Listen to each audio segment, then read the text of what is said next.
Well, previously on this channel, I talked about some of my favorite arcade platformers. And there were quite a few that I left off, given time constraints and the fact that I forgot to mention one very important one in particular, but that's why we're here right now. This is Arcade Platformers 2, the second video of me telling you my favorite arcade platformers, despite the fact that most of these that we're talking about today were on consoles. But it is still the arcade style, so it still counts. Make sure to like, share, and subscribe, and smack the hell out of the notification bell so that way you know when we go live with new content such as this.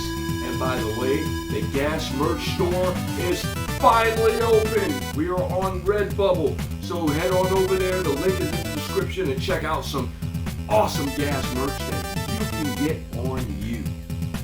Now, without any further ado, Bobble may have set the standard for this genre, but this game here started an entire franchise. I'm talking about Mario Brothers, the original, the OG, the classic. You play as Mario, second player plays as Luigi. You play together, you try to sabotage one another. This game will end friendships, and at the same time you'll feel accomplished. You play it with one player, you go for a high score. This game has no end in sight. It keeps going and going and going.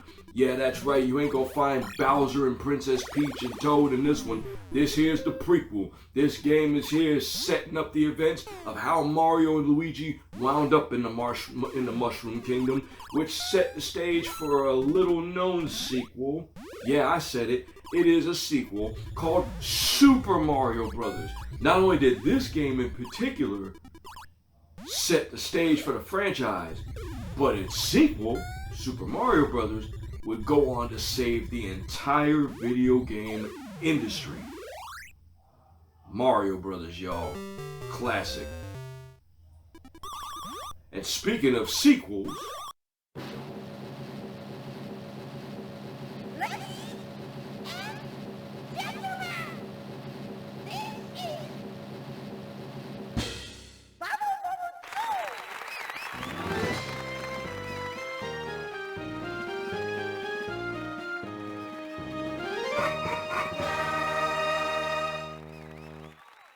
that's right, Bobble 2, Taito does it again. This is the sequel to the original Bobble. This time you're playing as the children of Bub and Bob, Lil Bobby, and two other female dragons as they transverse through 100 different stages, trying to find their way home after Super Drunk, that's right, that is the boss's name, Super Drunk, transports them into a fantasy world and turns them into bubble-blowing dragons. This time you got different abilities.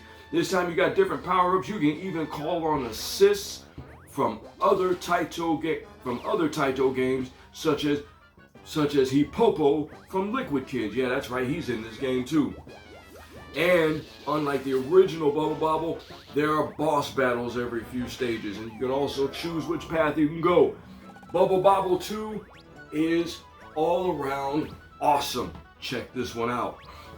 Next we have one of my all-time favorite NES games, Balloon Fight.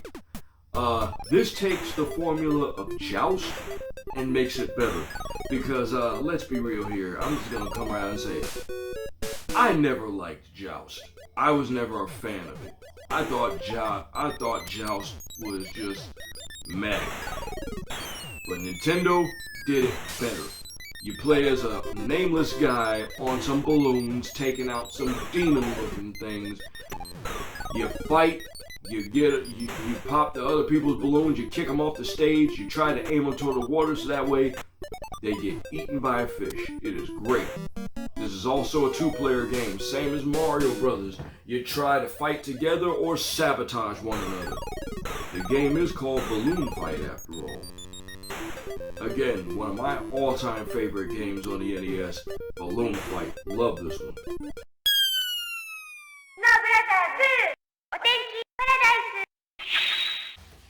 Nick and Tom are back, or at least Nick is.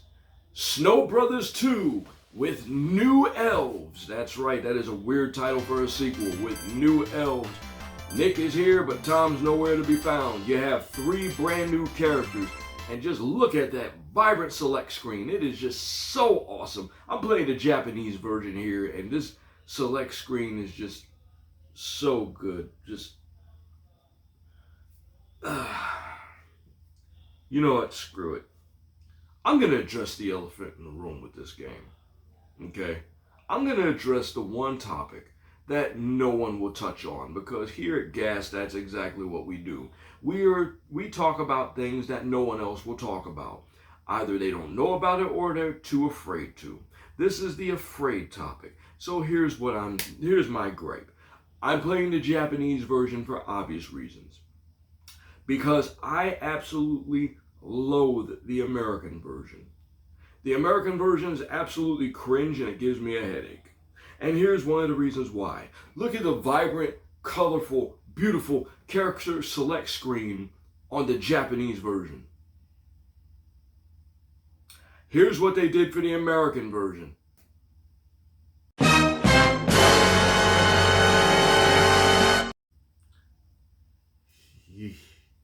God. What in the hell were they thinking? They literally took pictures of random children and plastered them and made them look like the characters from the game. What sense does that make? What were they thinking? Like, seriously, who in their right mind was sitting there in the dev meeting saying, hey, you know what? I'm going to submit a picture of my kid, and we can make him look like the little snow guy, and then we can put him on the select screen. That is awful looking. I guarantee people played this in the arcade, and when they saw that character select screen, they immediately got off the game and found something else to play in silence. When their friend was like, hey, what's wrong? You were just playing that. Why'd you stop? And he just stood there. And when the other friend turned around and sees a glimpse of the character select screen, you can't unsee it. You cannot unsee that travesty. What are you doing? Wait, Mike. No, don't look at it. Don't look at it. Holy crap! I can't see it. I can't see it.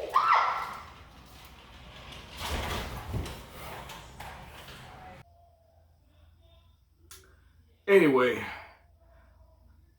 so Snow Brothers 2 is pretty much like the first one. It's, you use your whatever attacks to take out all the enemies on the stage, and then you progress to the next stage. You keep going until you get to the boss fight. Eventually, you save this. Oh yeah, I forgot to talk about the whole objective. You're trying to save some type of princess from some type of land. I don't know. All I know is she has an ugly scream in the beginning. Anyway, so you get cutscenes in between the stages, and you keep on progressing until you save the princess. So there it is, Snow Brothers 2. Moving on, going on to one of my other favorite NES games, one of my other all-time favorite NES games. This is Wrecking Crew. That's right, Mario and Luigi are back. This time, they're construction workers. Yep, that's right. Before they were plumbers, they were construction workers. And guess what? They're going to touch on this topic in the Super Mario movie. I guarantee it. You know why? Because one of the antagonists of this game, a character by the name of Spike, is in that movie. So I guarantee you they're going to be talking about this. But anyway, you go around, you wreck things. You wreck things in a puzzle-like fashion. You try to watch out for the enemies. You can't attack your enemies, but you can outsmart them. You cannot jump in this game. You have to use those ladders wisely, and you have to use the levels wisely. This game will make you think. And what's good about this game is you can actually pause it, reset it. If you mess up, you can pause the game, you can push the select button, reset it, select the stage that you were just on, but the problem is you're going to be sacrificing your high score. But your high score is not hard to get back. So that's Wrecking Crew, awesome game, absolutely love it.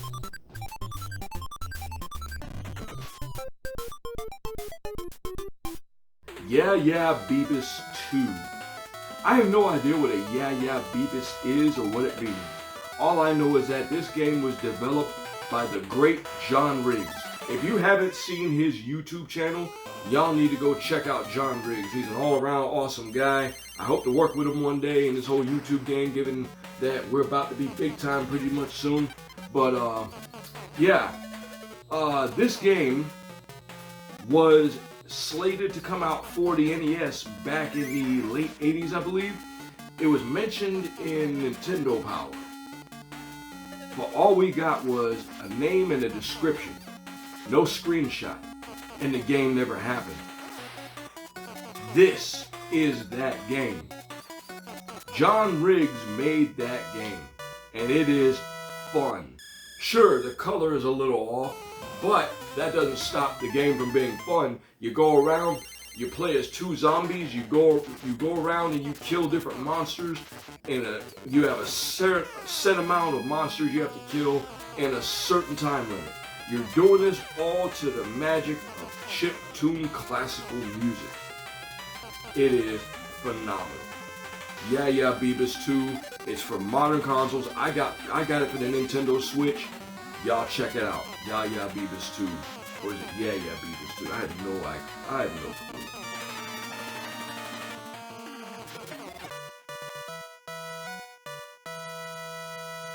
Once again, that was 6 arcade platformers that I just happen to enjoy playing. Technically, no, it's 6 because it's the Japanese version of Snow Brothers 2. If it was the American version I was playing, it would be 5. Anyway, thanks for checking us out once again. Make sure to like, share, and subscribe, and smack the hell out of the notification bell so you know when we go live with some brand new stuff.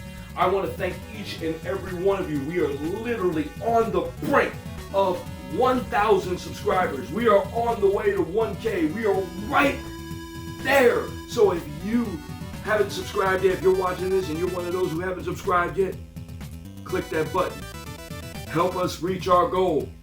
In return, I am leaving you the link down below to where you can get some G.A.A.S merch. That's right, the G.A.A.S merch store is open. It's over on Redbubble. Go check it out. A lot of awesome stuff there. We got G.A.A.S merch. We got Hurricane Mike TV merch. We got a lot of stuff. We even got a shirt that says that you can turn your enemies into food. That's right. So come over there, check us out. And once again, thanks for stopping by. See you in the next one. Brown out.